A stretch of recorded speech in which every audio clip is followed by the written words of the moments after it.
Good morning, West Virginia. Today I'm going to discuss and go through, not line by line, but through some key parts of House Bill 4001. This bill creates an investment fund in the state of West Virginia.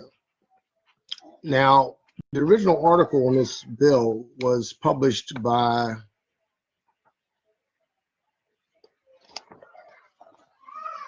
West Virginia Metro News, Brad McElhaney. And it's important to understand the background of this bill because you won't see it anywhere in the bill. And the one thing it says is, so this is Roger Hanshaw is the lead sponsor. And he says he traveled to China last spring, heard a lot about the holdup on a roughly $84 billion investment by China Energy. A little background, China Energy is actually majority owned by the Chinese Communist government. And what he found was, he said potential investors were concerned about how safe their investment would be here. And to quote him also, he says, they were hungry for a vehicle that would make their investment in West Virginia safe. Later, he says West Virginia would be a minor investor, but could be the controlling investor. And then he says, this is funny. Then he says, but he acknowledged the criticism will come from people who say the state should not be picking winners and losers. Couldn't agree more. States shouldn't be. But then he later says the investors themselves, this is a quote from Roger Hanshaw, the investors themselves will decide who wins and who does not, just as private capital always should. Now, here's my editorial on that. Well, if the investor is the state of West Virginia, and we'll get to the bill in a minute, and you'll find out the investor, in some cases, based on the very language of the bill, can be the sole investor. So the investors themselves, he says, will decide who wins and loses and who does not, just as private capital always should. Well, if the investor is the state is picking winners and losers. So that's one thing. But I'll clarify that he also later says, well, first of all, when he says the investors themselves will decide who wins and loses, just as private capital always should, actually private capital is not who should determine who wins and loses. The market should determine that, not capital. All right, now let's get to the specifics of the bill. This is very important. And I have two versions of the bill in front of me. I have the original introduced version and what they call the COM sub House Bill 4001. And it's interesting, the original introduced version only had Republicans on it. Now the bill has several Democrats on it, several, fairly influential Democrats, including the former Speaker of the House, Minority Leader Tim Miley, I believe the Minority Chair of Finance, Mick Bates, and it also has Doug Scaff and John Williams, I believe, on it, among the various Republicans that are on this. Now, I don't know if some of these people signed on because of the lead sponsor or whatnot, but I think it's important that you understand the differences with this bill from the introduced version. The introduced version had what they call a fiduciary standard. In other words, a standard that they had to follow on their investments. That's been removed. There is no fiduciary standard in the bill that they have to follow. And that fiduciary standard is actually referenced in state code, section 44, or excuse me, chapter 44, 6C-1. And that's been removed. Every reference to that in this bill has been removed. So there is no fiduciary standard that this investment committee that is formed under this bill has to follow. This bill is creating a new office, a new agency, and government instrumentality under this code. This is a whole new code section. It'll be run by, they'll have a person that leads the committee, and his salary gets to be set by the governor. Most importantly, this creates a special revenue account. And in the media, the sponsor of this bill has often said This account will use, quote, non-taxpayer funds for these investments. That's not what the bill says. The bill says, and in fact, one little key thing that you need to know is the original bill. See, it says right there it had a physical note attached to it. I have not seen that physical note. The sub, I'm not sure if there's still a physical note with the bill, but it costs money to start a new government agency. And more importantly, to refute what the sponsor of the bill said, the fund shall, I'm reading right from the bill, 12(6)(e)(2)(b).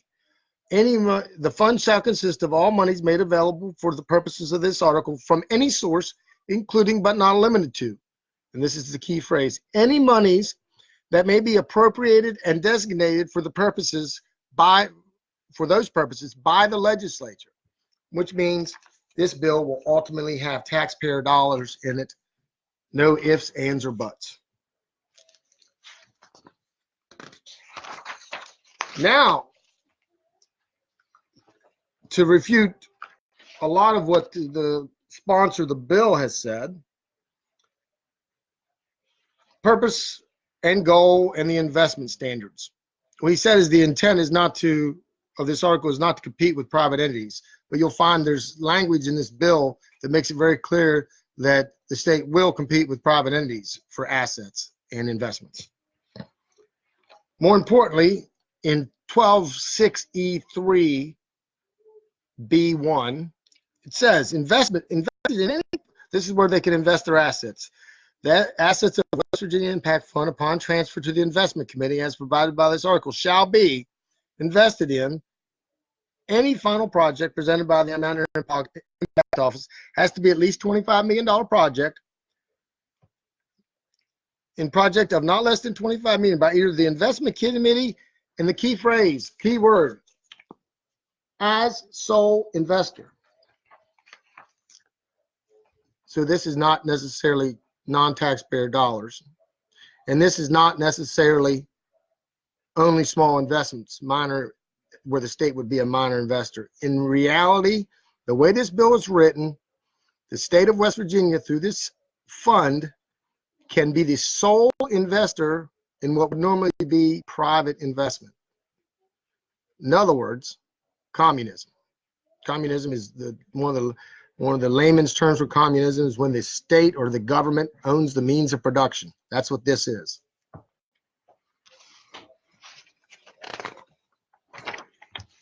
Some other key things about this bill you need to know.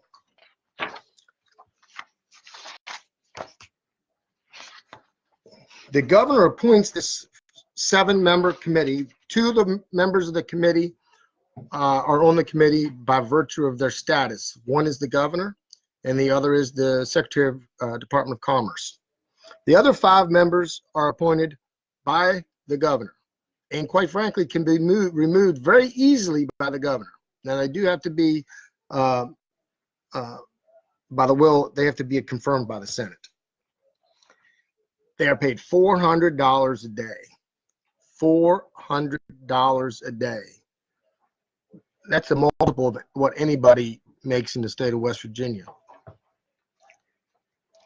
But it's important you understand what allows the governor to remove them.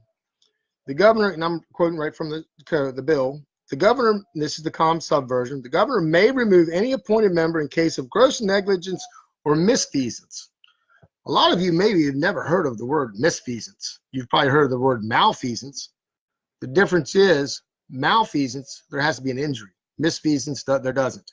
So literally, if the governor doesn't like the actions of a committee member, his investment committee, he can just basically say you're done. Give you a notice in writing that you're done and appoint a new member.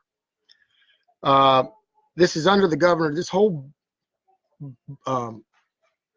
bill is under the governor's purview. Now, the other thing that's interesting about these members is most state agencies, state appointees are paid for their expenses the same rate as the legislature, which is about $130 some a day. That's not the case in this bill. These members shall be It says right here on page 6 of the COM sub, in addition, all appointed members shall receive reasonable and necessary expenses actually incurred in discharging member duties pursuant to this article. So they can get $400 a day. By the way, there's no limit on how often they can meet. So they could literally meet 5 days a week, 50 weeks a year, and these guys would be making 6 figures, plus have their expenses paid. More importantly, that phrase that I just read you, reasonable and necessary expenses actually incurred, that would allow these members to literally meet once a week at the Greenbrier, as an example, or any other posh hotel around the state, around the country, or around the world, and they're going to have their expenses reimbursed. That's a problem. Now, to show evidence that these people will be competing with the private sector for assets, and this is, I hope if he's not actually on here, I hope Brian Corwin from the Northern Panhandle over in Brooke County near Bethany is listening to this, or will listen to it, because this is something that is, I know, very near and dear to his heart. This investment committee may, in its own right or through the Mountaineer Impact Office, number 4 says, acquire by purchase, gift, or otherwise, hold, use, and dispose of real and personal property, deeds, mortgages, and other instruments. So if you want maybe that real estate that this impact fund is going to invest in, you'll have to compete with this behemoth fund. If you're a major investor, you potentially, or this could be just a small piece of land that they're trying to conglomerate with other pieces of land to do a project, and you might have to compete with them if you're a neighbor and you're trying to add on to your farm, to your timberland, or whatever. It's just a bad idea.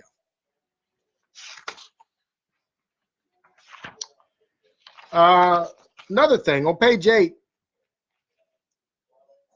they're going to appoint a managing director as a state employee. So that's, of course, growing government. But more importantly, the salary of the managing director of this fund, of this impact office, is not restricted by state compensation rules, but shall be determined by the governor. So the governor is going to set the salary for this guy, this managing director. So he could literally pay him whatever he wants, $250,000, $300,000. I mean, he will not be restricted by state code on what this guy's paid, or lady. I mean, it could be a lady. So he could appoint his crony. Oh, maybe Bray Carey could come along, and he got a job. He was making not much. He was a volunteer. Now he becomes the managing director, and they pay him $250,000 a year. Imagine that. Of course, they can hire employees, temporary or permanent. So this is growing government in West Virginia. This is truly growing government in West Virginia. And then there's another thing. So they're going to invest in these projects, these government-funded, partially funded, fully funded, could be either way, projects, private, in what normally would be private investment. And they're going to select managers for these projects. But guess what? These managers is probably going to be an outside entity, because it says it's not going to be required to comply with Chapter 5A.3.1, which is, by the way, the purchasing law in West Virginia. So this selection of managers will not be subject to any purchasing laws in West Virginia. Now here's a kicker. This investment committee is going to have not less than $10 million of liability insurance provided by the state. The premiums are paid by the state to indemnify these people from, and also they're allowed to do surety bonds. You can't make this up. This bill, in essence, is a combination of central planning and a little bit of communism, and maybe a lot, coming to West Virginia, where the government actually owns the means of production. Under the role of, see, they have a couple provisions in here where they can communicate with the Investment Management Board, which is an existing entity already in the state of West Virginia that oversees public funds, specifically mainly the retirement funds, the PERS, the TERS, and the various other retirement funds in the state. They literally oversee over $10 billion. I think it's somewhere between 10 and $20 billion of investment funds. In this section, there was a, says the role of the investment management board. And you see my comment down there. This is the com sub. They removed the sentence involving meeting a fiduciary standard. In other words, the original bill as introduced had a provision in there for them to seek advice from the investment management board whether they were meeting the projects that they may invest in were meeting the fiduciary standard. So there is no, that fiduciary standard was called, it's called the prudent investor standard. That's actually defined and laid out in state code. That's all been removed. Again, the immunities are listed very extensively here. So in conclusion, I'm going to tell you that this is a bad bill, and this bill should be, as Hayek dedicated his book, The Road to Serfdom, to the socialists of both parties. I would say that this bill should be dedicated to the socialist and the wannabe communist of both parties, because in essence, the state will be a major, maybe the biggest player in investment in the state of West Virginia. And when I say player, I'm not talking about picking and choosing. I'm talking about actually investing in the means of production in the state of West Virginia. And now there was a few minor, I call them minor amendments to clarify some things on second reading that I did not discuss. I looked those over. They didn't seem to be a big deal. But I'm telling you, folks, if this passes, and for those of you that don't have a short memory, A. James Manchin lost hundreds of millions of dollars for West Virginia in the mid-'80s and was impeached for it. This bill will provide a mechanism that the governor, a future governor, whoever it may be, could fall into the same situation. Because the fact that they took the prudent investor standard out, the fact that he can add and remove members, pretty much committee members, very easily. The standard is much lower. They don't have to do malfeasance. It's just misfeasance. Which, if you didn't hear that earlier, if you join late, misfeasance doesn't require any injury. It's basically if you're not making decisions that the governor likes, he can remove you. This bill is on third reading today in the House of Delegates. It hasn't been to the Senate yet, and I don't know if there's a comparable bill in the Senate. Third reading, House of Delegates today. I believe the floor session starts at 11 a.m. My understanding from my sources at the Capitol is that the sponsor of the bill, the speaker, this would be almost unprecedented if it happens. The speaker is going to come down off the podium and defend the bill. If that doesn't tell you something, I don't know what else does.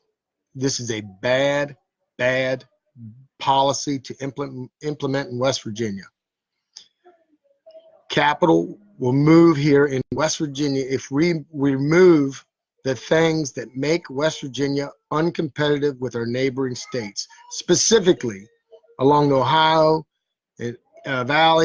River Valley, and in the Northern Panhandle. You have a neighbor that does not have, actually you have two neighbors, Pennsylvania and Ohio, that do not have a thing called the equipment and inventory tax.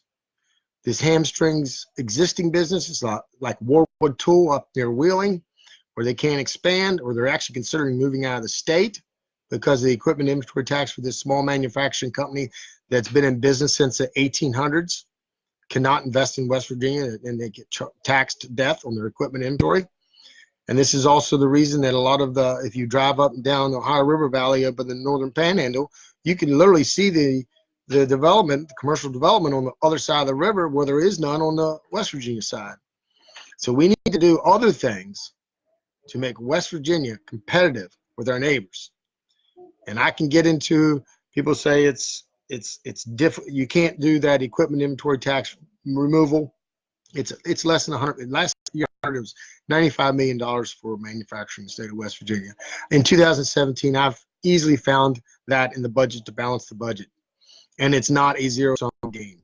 If businesses locate here in West Virginia, build buildings, they'll be paying taxes on those buildings at the commercial rate, which is probably twice what they're paying on vacant. I mean, it's probably 10 times what they'd be paying on some of this vacant land that's not being used. Anybody that's driven Route 2 up in the Northern Panhandle will know exactly what I'm talking about, that there's vacant land, and where there used to be commercial buildings, they've been tore down, whether it's Weirton Steel or other buildings, tore down and hauled away as scrap metal. They don't pay taxes when there's not the taxes that would be paid if it was commercial property. We need to change the paradigm in West Virginia. More government is not the solution. And if you don't mind, please share this video. Check me out on Michael Folk for West Virginia Governor. And if you want to fight this system that is literally, it's not a Republican or Democrat system, this type of bill is the type of bipartisan socialism coming to West Virginia, and we need to stop it. But if you feel in your heart, if you got a few bucks and you want to help me out, I'm fighting the establishment. It's folk, the number 4wv.com, and there's a donate button there. Hit it and try to give me a little bit of money for the campaign. Every time I run across the state, it's $100 and some in gas minimum. You all have a great day. Be safe. And if you're not doing anything at 11 o'clock, let's listen to the debate. It might be interesting.